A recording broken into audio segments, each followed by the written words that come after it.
Daniel Lewis Crumpton here with ZenInTheCar.com, Zen in the Car TV. Recently, Eric Bell of FreedomizerRadio.com was kind enough to invite the crew of Zen in the Car TV on his radio show, For Whom the Bell Tolls. So go ahead and put on a pot of coffee and get ready to relax for the next couple of hours as you listen to us discuss and philosophize everything from local politics to national politics to constitutionality versus anarchy, and of course, spirituality. Until next time, I'll see you around.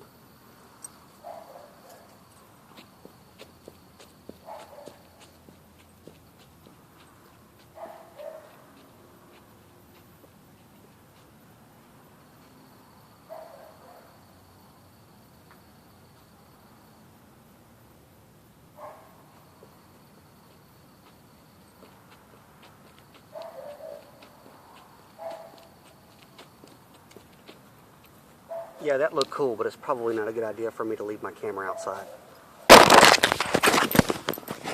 Hey everyone, this is Eric Bell.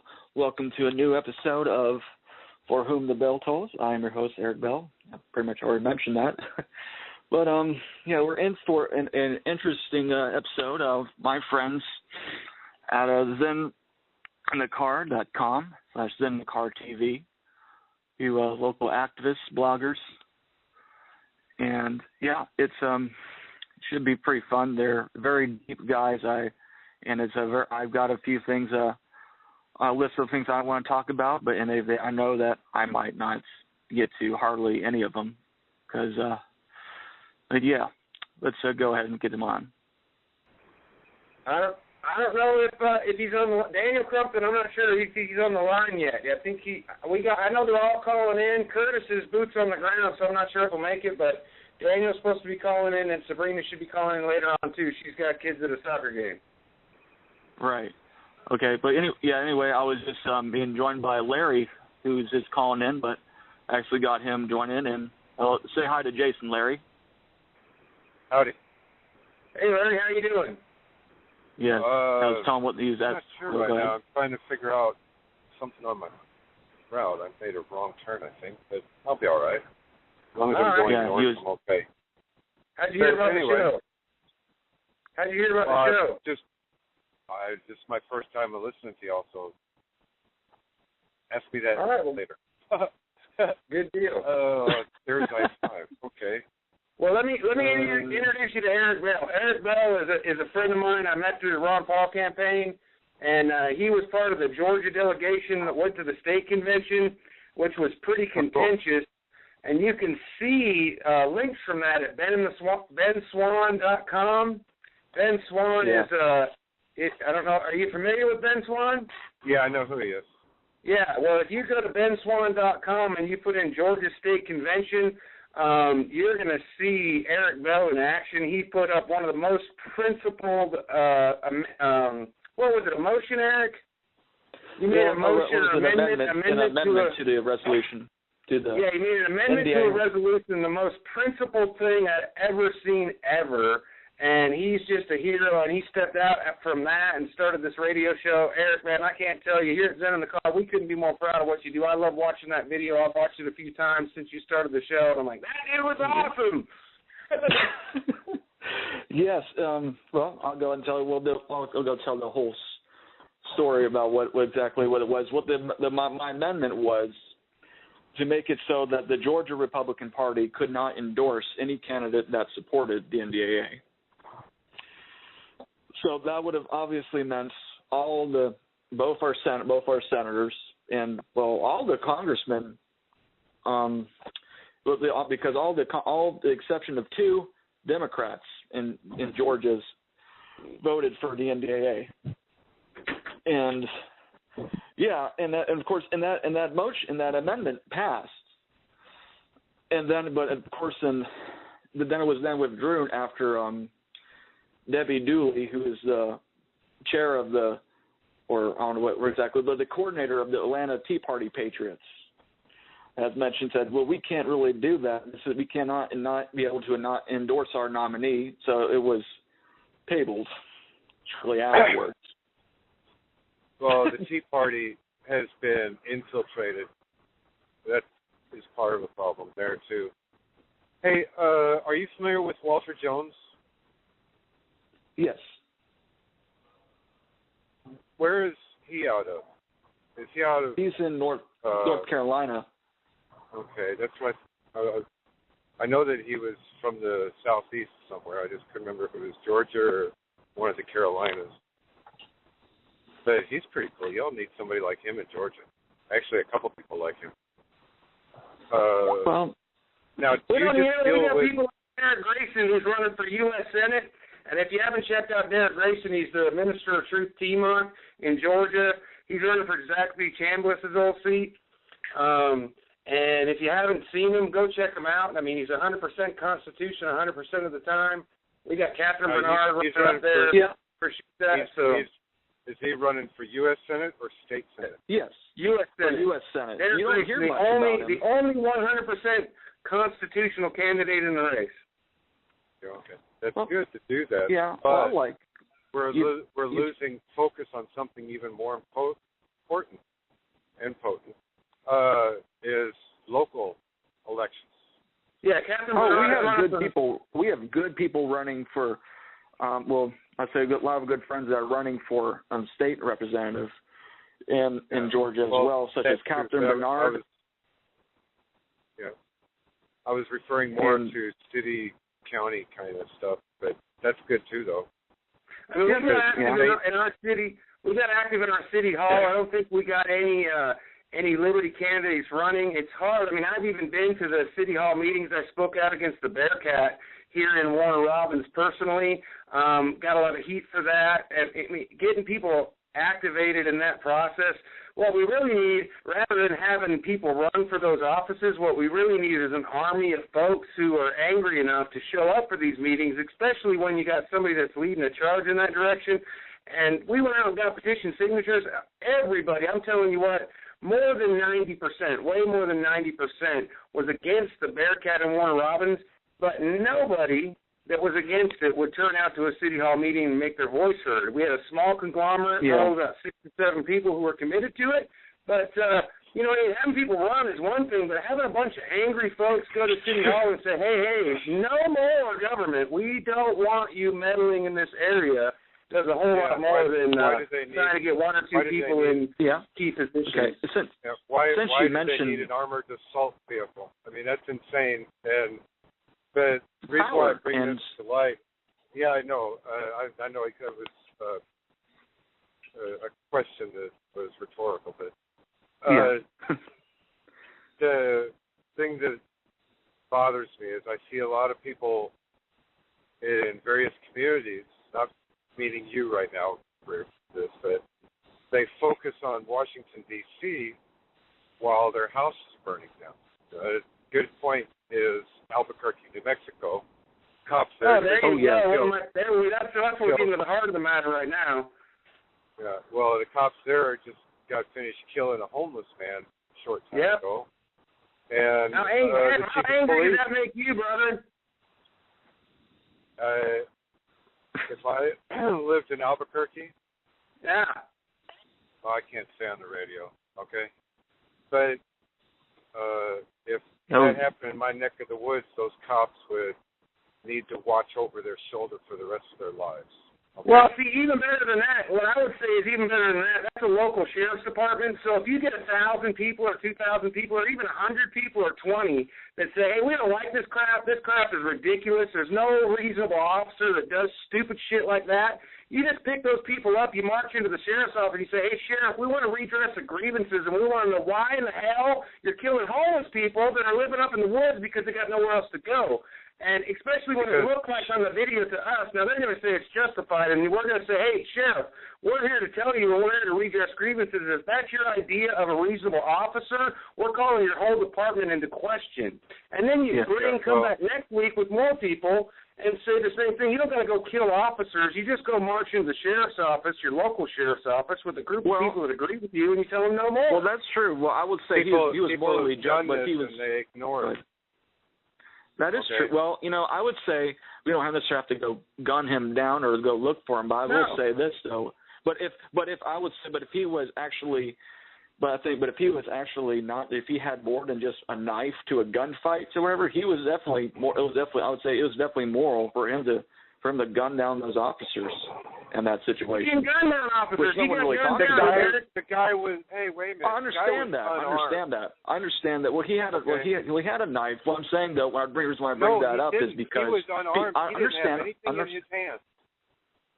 Well, no, he did have a knife.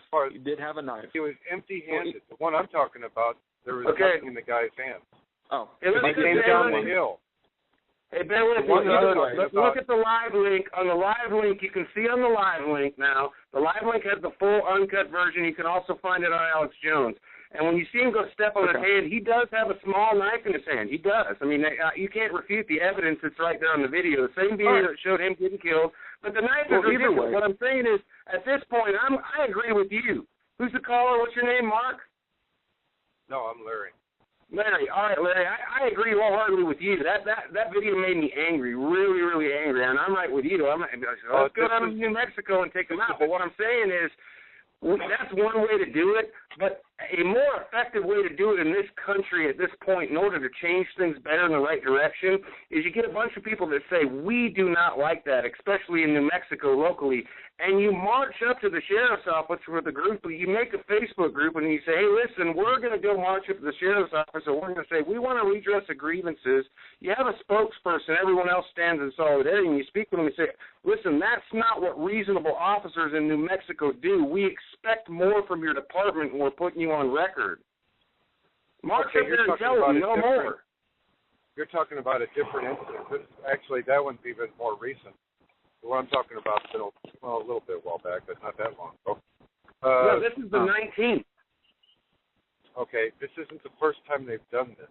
Geez. Right. Okay, I mean, Albuquerque is notorious for this. When I was talking about, the guy had no weapon in his hands. Okay, I thought you were talking about the most recent one that just happened on the 19th, just got leaked.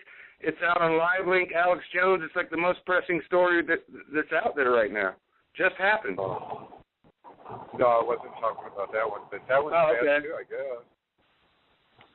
But anyway. The only reason why, they're hiring psychopaths, and the sheriff's one of them. Oh, this is a mistake going down this road. Oh, crap. But anyway, and the problem is, you can talk till you're blue in the face, and you're not going to get anything done.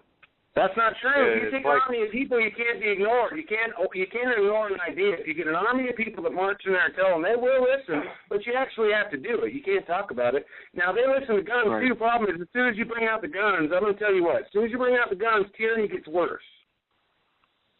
And I'm a big proponent. I'm just like you, man. We're going to go to American Spring, and we're going to speak, and we're going to do what we do. And this war can start whenever somebody's ready to start it. But I'm telling you, tyranny gets worse. I didn't say to go down to the sheriff's office and start shooting people. Okay? No. Yeah. You thought about those particular guys or something like that. No, I said the men that killed that guy would have to look over their shoulders for the rest of their lives. But anyway, that's in my neck of the woods. But because where I live, we all pretty much know each other. Now, fortunately, we wouldn't allow somebody like that to be hired. The minute somebody pulls something even remotely resembling that insanity, they'd be called to the carpet real fast. Where's that at? Would have to get rid of them. I live Where's your neck of the woods? I live north of Fort Worth, in between Fort Worth and Decatur. It's in Texas. Okay. And we don't tolerate, at least out in my part of the woods anyway, we don't tolerate, cops going around and being a bunch of thugs. Now, in the towns, they have some minor problems with cops being a little bit too much on a power trip. But even they have to keep themselves in check because the community won't tolerate too much, okay? But if you go down to the sheriff's department, you have to let him know with masks, like you're talking about, a lot of people, but the problem is when you leave, he's just going to talk bad about you and business as usual. Right. You have to vote him out of office. Being that he's a sheriff, he has to be voted out of office, along with the county commissioner and the judge. And that's what I meant about getting involved in local.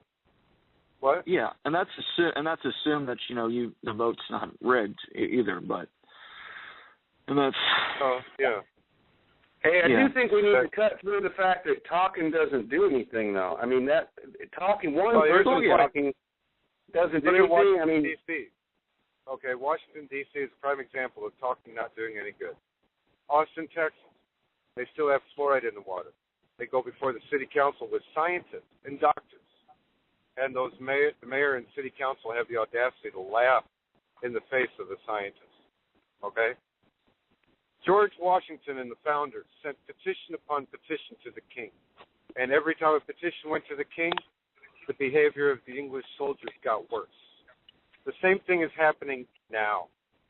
Every time we complain, the behavior of police get worse, not better. Okay? Think about it. Look at the correlation between the two. There's a parallel. Oh yeah, there's going to be a time when you do have. There's a time when you're going to have to use those firearms eventually. I mean, we hope that we can. I mean, I would like to. I'd rather it be peaceful. Don't get me wrong. I don't want to have a war. I know what the war will do. Okay. Oh yeah. It's not fun, and there are people that are out. Yeah, let's have and shoot and everything. No, you guys don't understand. When stuff hits the fan, homie, it's going to be bad, all right? And the powers that be have Hellfire missiles and all sorts of bad things that you really don't want to have coming down your doorstep, okay? I mean, but anyway, yeah, I mean, the peaceful solution would be a gazillion times better, all right? Oh, yeah. It's possible. And it only takes people that's what we're working for. And I agree. And we're actually, and of course we know that the NSA is listening to Homeland Security. We understand that. I was watching most of these videos. Oh yeah, I was watching most of the videos from Zen in the car, which I understand that that the Homeland Security has kind of pretty much been on your doorstep or from doorstep, if I'm not mistaken. Is that right? Yeah, we Jason? We picked up NSA when we were talking about the Bearcat. Okay, 1 second. It looks like I do have some more guests on. I'm going to go ahead and go for it, man. See if I can welcome in. Hello, number 404-488. I'm not going to release the last four digits, but hello, who am I speaking to? And welcome to For Whom the Bell Tolls. Oh, never mind. So, go ahead, caller. Hey, it's hello. Sabrina Black. Sabrina, hey, Sabrina, how you doing? Doing good. Sabrina. How are you guys doing? Hey, let me introduce Eric. This is Sabrina Black. She's a contributor to ZenInTheCar.com and Zen in the Car TV. You can also see her coming up on the Naked and Afraid show on the Discovery Channel. You can see her naked butt climbing up a palm tree, I think. Isn't that right, Sabrina? That's right. That sounds like a fun story. She's a local celebrity, fixing to be the local celebrity on the ZenInTheCar.com, Zen in the Car TV show. But they got her own show, her own notoriety coming up on Naked and Afraid on the Discovery Channel. Yeah, we'll have to talk about that. Up a palm tree? I'm sorry, I have to ask that. Why are you naked climbing up a palm tree? Watch the show. Watch the show. I don't have. I'm not at home. I don't do tape. Sorry. Go ahead, Sabrina. Tell us about the show. Yeah, basically, went out to the middle of nowhere jungle and stayed out there for 21 days to survive off the land. And we had no clothes while we did it. And if you're wondering why I climbed a palm tree, it's because I wanted what was at the top of it. Yeah, coconuts are good. What made y'all do it? Coconuts are good. I hear you. Naked. Hey, I like coconuts. I like dates. Anyway, what caused y'all to want to do it naked? Actually, it's the name of the show. Yeah, that's just the MO of the show.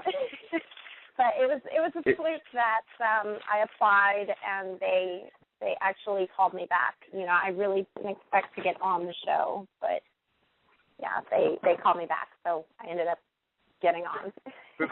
Man, I hate just wearing shorts going out in the woods. I can imagine what it is being totally naked. That'd be, man. Hey, Sabrina Black's a badass now. Sabrina Black's a badass. She's the president of Constitutional Security Force in Georgia, the local militia here, and, you know, she's running that admin and doing that. They got an FTX coming up here shortly. Next week, right, Sabrina? Yes, this weekend. Right on. Now, do y'all, like, go around in your neighborhoods and try to get people woke up, go to house? You hear me on the radio, don't you, brother? Yeah, but that's not going house to house in your neighborhood, though. It's your neighborhood. Do you go house to house in your neighborhood and wake people up? I mean, I can call you out just as easily. Yeah, I do all of that, brother. How about you? Actually, yeah, I do. I used to have a radio show here at Freedomizer. Oh, good deal. Good deal. What show is that? Do you know Valerie Sergeant Martin and Proof Negative? Do what? Do you know Valerie Sergeant Martin and Proof Negative then? You want a Freedomizer? Actually, yes, I do. Proof Negative and Valerie Sergeant Martin are the ones that twist my arm to get me to do my own show. Awesome. Yeah. Valerie knows me. Just tell her, did you know Valerie? Absolutely, I know Valerie. She's in my neighborhood. We go door to door. You see what I'm saying? Yes. I'm that guy you're trying to call out. Absolutely. Tell Valerie Larry said hi. Okay. Hey, don't tell her. Hey, message Valerie and tell her Larry said hi. But what I do is I go around and I try to get people to be more active in their neighborhoods and pay attention to what's going on in their neighborhoods. All right? And it works both ways on this see something, say something. You see the government doing something wrong, your neighbors and you can go en masse and witness and let the cop know we're watching. DET-01. The mobile customer you have called is unavailable or traveled outside the coverage area. Please try your call again later. What is that, technical difficulties? DET-01. I don't know the what the mobile hell customer you have is. called is unavailable or traveled outside the coverage area. Please try your call again later. I don't know what that is. I didn't Not press me. anything. Okay, anyway. Doesn't look like there's no problem. But moving on. Moving right along. Yeah, I try to go around. Now, with me, I live out in the country. And with my neighbors, they're ranchers, okay? And they do feel the same way I do, to the point of they ever see men in blue hats coming down their driveways, it's going to be a long driveway for those blue hats to come down, okay? But other than that, we do pay attention to what's going on in our county, and we don't like some of the things that have been going on.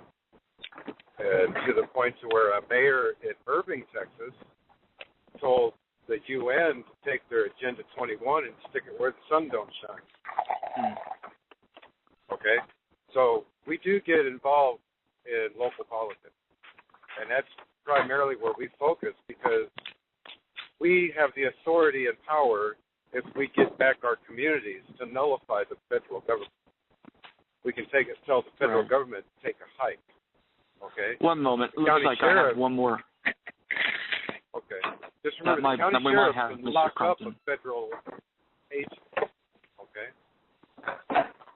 Right.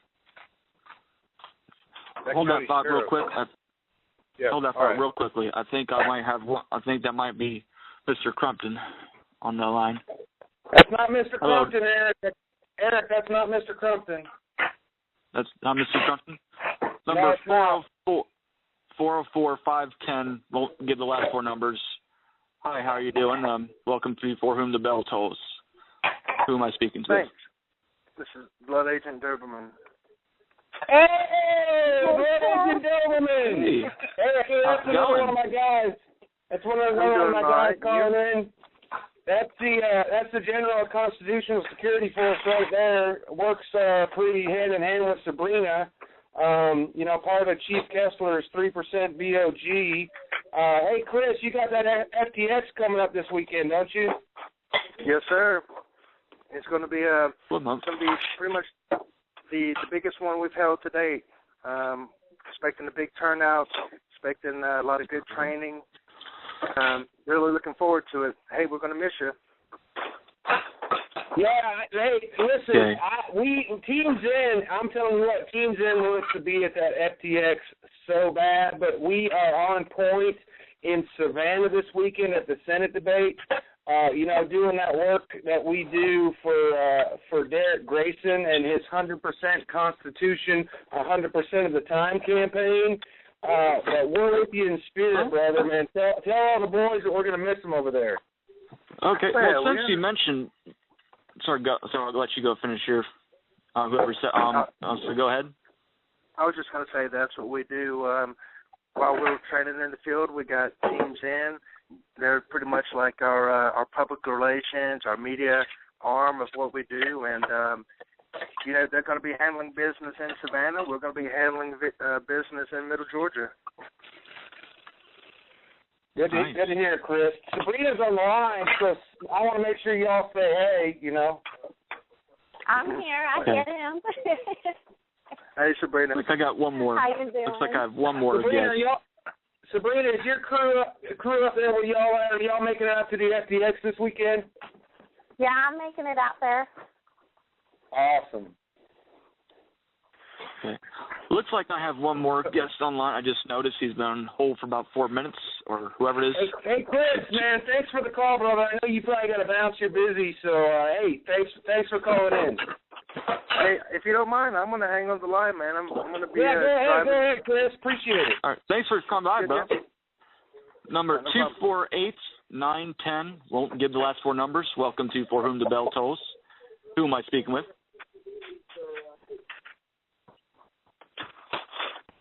Hello?